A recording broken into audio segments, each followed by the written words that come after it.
Agora, irmão, se você ficar apresentando a história de que você não está gerenciando tudo, de que você é tão super crente, de que você é tão profético, às vezes não é tão legal. Mas eu prefiro que as coisas sejam o mais simples possível. Me ajuda, ajuda você, e eu quero te encorajar a isso, em nome de Jesus. Bom, a história da pamonha. Estava viajando com um amigo, eu morava em Guarapuava, no interior do Paraná. Saí com esse outro pastor, na época era um missionário. Hoje ele está à frente de uma das nossas igrejas. E a gente foi junto, eu ia ministrar numa igreja no norte do Paraná. Uma cidade chamada Arapongas, para quem conhece o norte, perto de Apucarana. Eram mais ou menos 4 horas de viagem, de carro. A gente acabou gastando 5 e parou 1 hora para almoçar. Então saímos meio-dia, com aquela 1 hora, previsão de chegada às 5. Lá pelas 4 da tarde, daqui a pouco você vai entender porque eu estou fazendo a linha do tempo, me deu do nada uma vontade, mas que não era vontade, era um desespero de comer pamonha. A questão, querido, que 1 hora, a 1 da tarde, a gente parou numa churrascaria. Aquelas do Sul, rodízio. E a gente saiu às 2 de lá, porque esse meu amigo gosta muito de comer. Aí, fazia 2 horas que a gente estava na estrada depois do almoço. Ou seja, 2 horas depois de uma churrascaria, irmão, né? Mesmo se não comeu muito, a carne, ela sustenta. Não era para estar com vontade de comer nada. Aí eu viro para ele e falei, cara, me bateu uma vontade de comer pamonha. Eu lembro que ele olhou para mim e falou assim, e cabe? Eu falei, se não couber, nós pegamos para a viagem. Irmão, era um desespero. Olha, as mulheres já tiveram filho e passaram por isso na gravidez, que é desejo. Eu não sei o quanto isso é real, a maioria defende que é. Minha esposa, quando estava grávida do Israel, um dia ela me acorda no meio da noite, diz, estou com vontade de comer bolacha recheada de chocolate. Ela me deu a marca, inclusive. Falei, amor, não tem em casa. Ela falou, eu preciso muito. Mas não pode ser a redonda, tem que ser a quadrada. Não fala sério que o formato da bolacha faz diferença. Até hoje eu digo, amor, fala aí, você fez aquilo só para me testar, só para me ver andar perambular pelas madrugadas nos postos, para achar. E ela só sorria, ela nunca me disse se foi realmente. Peço que os irmãos me ajudem a orar e descobrir isso. Mas já vi situações mesmo de desejo de mulher grávida, que é um desespero. Então, para as mulheres que tiveram isso, eu queria dizer que era tipo o desejo de mulher grávida. Para os homens, entendeu? Eu brinco que o nosso coração, nossa emoção está no bolso, está na carteira. Eu pagava na época, irmão, R$50 numa pamonha sem titubear. É um desespero, me deu um negocinho, tem que comer pamonha. Eu lembro que nós estamos na estrada e eu falo para ele, fica de olho nas barraquinhas que apareceram. Né? Mas não era a época da plantação do milho, que é uma cultura forte nossa lá. Então, normalmente, nessa época, tem muito produto de milho sendo vendido na estrada. Então, quase todas as barracas que a gente passava estavam fechadas. E eu ficava o tempo todo, reduz, se você passar de ver aberto, você vai ter que voltar. Irmão, foi 1 hora alugando a cabeça desse cara. Nós finalmente chegamos em Apucarana, que é uma cidade um pouquinho maior dessas no caminho. E dali para Arapongas, acho que são 17, 18 quilômetros só, era só mais um trechinho de estrada. Quando chegou a Apucarana, sem ter nada, pensei, não acho mais nada. Mas naquele último trajeto, esse meu amigo me cutuca, falou, ainda quer comer pamonha? Eu falei, por quê? Diz, olha lá, um outdoor gigante, pamonha.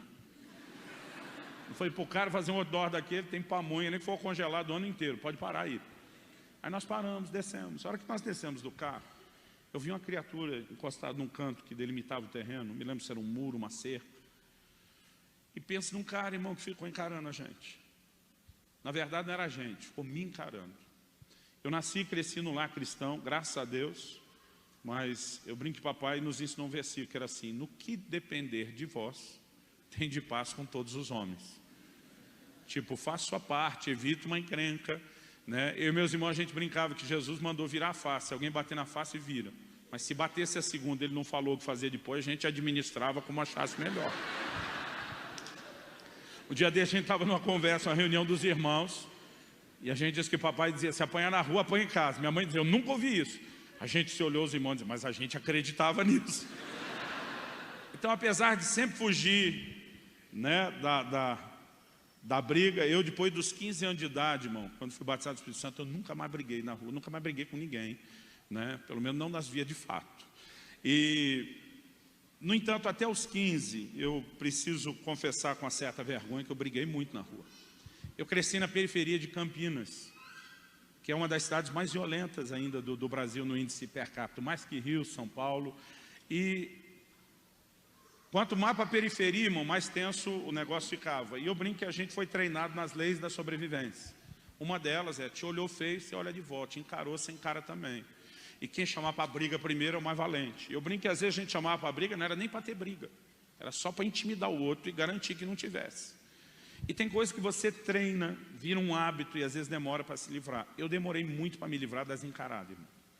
Quando eu desci do carro e aquele cara começou a me olhar fixadamente, não tirava o mau olho de mim, a hora que eu vi eu já estava retribuindo a encarada. Andei um pouco em direção ao balcão de pamonha, aquele par de olhos parece me seguir, eu parei. O outro irmão que estava comigo, gente boa, antes de converter era assaltante de banco. Era um cara que sabia tudo da malandragem. Eu viro para a caminhonete, está na minha frente, me dá um sinal, o que está pegando? Eu mostro o cara, ele olha, ele deu um sinal para mim, qualquer coisa estamos em dois. Dois homens de Deus, eu não sei o que você pensou quando eu falei isso, né? Vou lá, chego no balcão, pergunto o que tem, quanto custa, escolho a pamonha. Irmão, eu estava me achando já uma criatura louca, porque eu não entendia aquele desespero de comer pamonha. É um negócio assim, não era fome, era um desespero, um desespero. E eu estava me questionando, eu devo estar louco. Só que a hora que eu cheguei, escolhi a pamonha que eu queria, paguei, o cara me entregou a pamonha. A hora que eu peguei a pamonha na mão, sumiu vontade de comer pamonha. Se eu já estava me achando louco antes, você imagina depois? Tipo, o que eu estou fazendo aqui? Para que eu comprei isso? Como é que essa vontade foi embora? Aí eu achei, pirei. Estou louco mesmo. E de repente dentro de mim eu fiz uma oração, falei, Deus, haveria algum motivo para você me trazer aqui que não fosse comer essa pamonha? Aí pensei, estou louco mesmo, tentei botar Deus dentro da história. Só que a pergunta, irmão, teve uma resposta. O Espírito Santo me trouxe uma impressão forte no meu espírito. Eu te trouxe aqui. E essa pamonha não é para você. É para aquele cara que você estava encarando até agora. Olho para lá, ele ainda está me encarando. Pensei, se Deus estiver nisso, vai ser legal para caramba. Mas se não tiver, vai dar rolo. Aí pensei, meu Deus, como é que agora eu vou lá falar para ele que eu sou crente? Eu estava encarando ele até agora. Aí fiquei com vergonha, mas pensei, mas ele não sabe como eu sou. Então dissimulei, que é mais bonito que dizer fingir. Falei, se eu manter essa cara feia o tempo todo, ele vai achar que eu sou assim. Aí fiquei, vou, não vou, chamei o meu amigo, falei, cara, sabe aquela vontade de comer pamonha? Ele falou, estranho, né? Eu falei, sim, sabe ela? Ele falou, sei. Eu falei, sumiu. Eu lembro que ele olhou para mim e falou, agora você vai comer. Aí de você se não comer. Eu falei, não, cara, você não está entendendo. Ele falou, nem tenha te explicar. Virou as costas e saiu. Eu falei, eu, a pamonha e o cara. Pensei, só tem um jeito de saber se Deus está nisso. Porque a palavra de conhecimento, que ele não é que era só para ele. Aquilo que veio no meu coração é, ele me pôs à prova. Dizendo, Deus, se você existe, você se importa, manda alguém aqui me pagar uma pamonha. Eu falei, se Deus está realmente me dirigindo, tem mais coisa em questão. Mas eu fiquei naquela, vou, não vou, falo, não falo. Olhava para a pamonha olhava para mim. Olhava para o cara estava olhando para mim. Pensei, lá vou eu. Ainda fazendo uma cara feia, fui na direção dele, encarando ele, naquela gingada. Isso é baseado em fatos reais, isso já foi aumentado agora. Mas eu lembro que eu fui olhando mesmo feio para ele, cheguei mais ou menos uns 2, 3 metros ainda perto dele, encarando ele, uma distância de segurança, claro. Olhei bem para ele e falei, aí, pode parecer estranho, hein?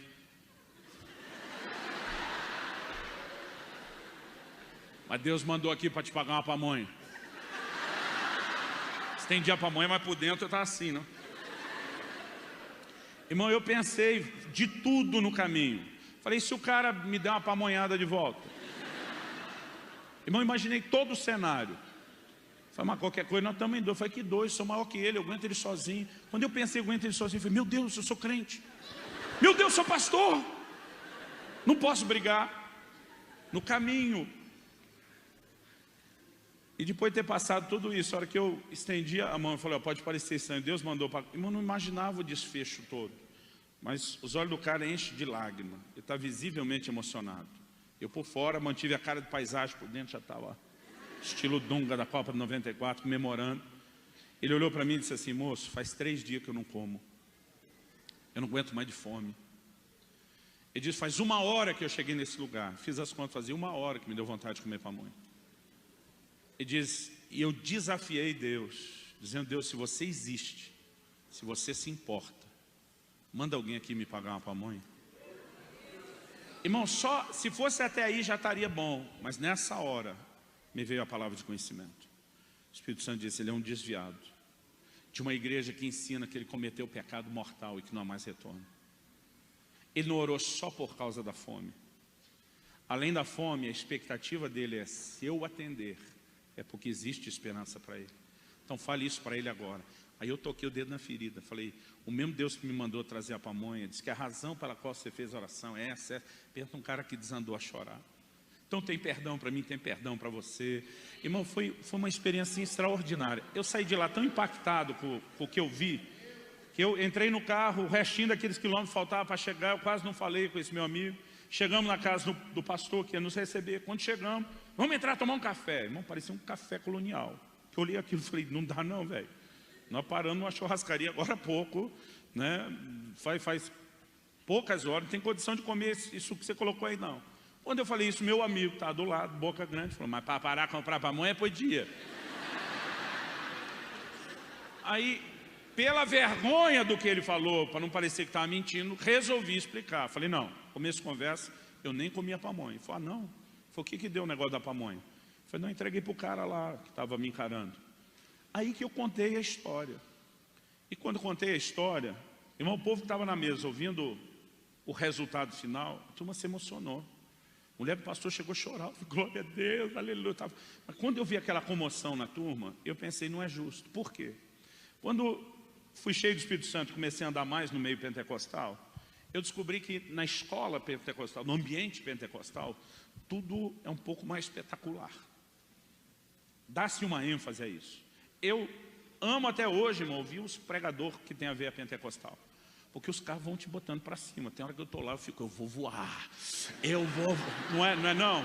Os caras vão pilhando você assim, porque tudo é nesse estilo. Agora, quando eu ouvi os caras contar as experiências deles com Deus, irmão, era um negócio tão espetacular, que eu ficava com misto de alegria com tristeza. Alegria por ele, tristeza por mim, porque eu pensava, isso nunca vai acontecer comigo.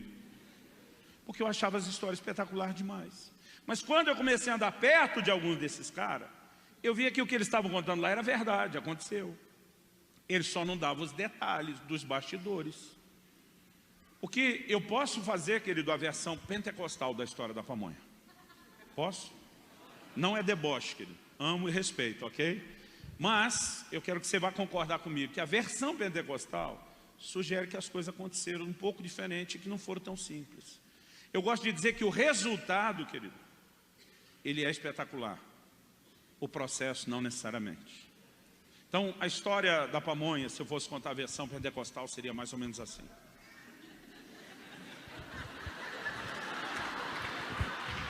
Estava eu a viajar, aleluia, quando o Espírito do Deus vivo me conduziu a parar numa barraca de pamonha. Tem que dar uma choradinha no final, pamonha.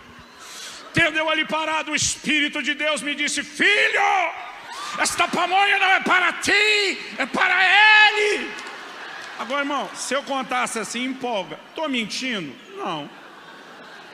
Estou aumentando? Não. Mas, se eu contar a história desse jeito, a maioria vai olhar e vai dizer, isso nunca vai acontecer comigo. É verdade ou não é? Agora, se eu falar que eu estava lá, vou falar, não vou. É de Deus ou não é? Brigo no meu Deus, sou crente, não posso brigar. Quando a gente abre a caixa preta e realmente põe o negócio como foi, você vai dizer, isso já aconteceu comigo. E se a gente aprender a lidar, querido, com essa simplicidade de checar, nós vamos perceber o quanto Deus vai nos usar.